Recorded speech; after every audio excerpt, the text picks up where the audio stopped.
Hey everyone, it's Y again, and the latest Halo the Master Chief Collection update just released, and with it comes crossplay between Xbox and PC.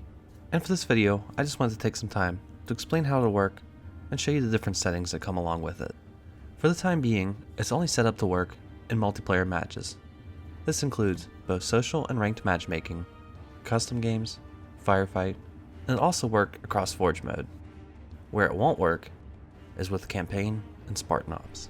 343's already released a statement regarding the lack of crossplay for both campaign and Spartan Ops, which reads, "The lack of support is due to complexities required around updating the netcode and issues our test teams have found, which we would need to resolve in order to get it up to par with what players would expect." One thing worth noting before diving into the details of crossplay is that before this update, you had separate ranks for competitive playlist on both Xbox and PC. Those ranks will now be shared between both platforms. The way 343 implemented this is that they took the higher rank for each playlist between the platforms and set it as your current rank for both platforms.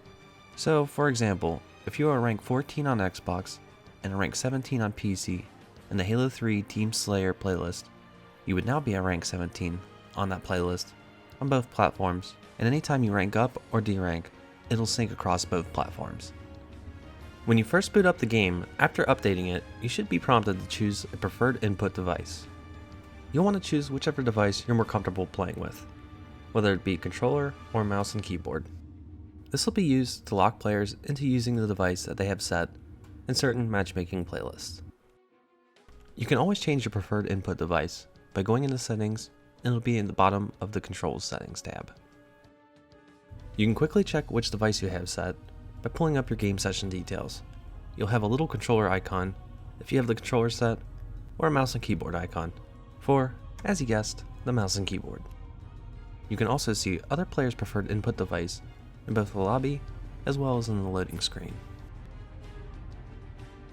And if you don't mind playing with other players who are using a different input device than the one you've selected, you can disable input-based matchmaking for playlists that support it.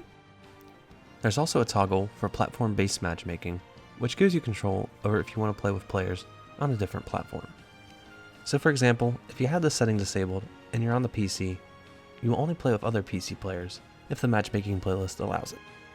The final setting I want to go over for this video is the region selection. Only the servers that you have selected here will be the ones that you can connect to in matchmaking. And if you happen to be in a party, whichever regions that the party leader has selected will be the ones that are used. If you want to check which playlist allows which network settings, you're going to want to look at the playlist stats. So if you see a yes by this, you'll know that matchmaking will find a match based off your preferred input device and platform restrictions. And if you see a no here, it'll ignore those preferences that you have set when finding players for a match-made match.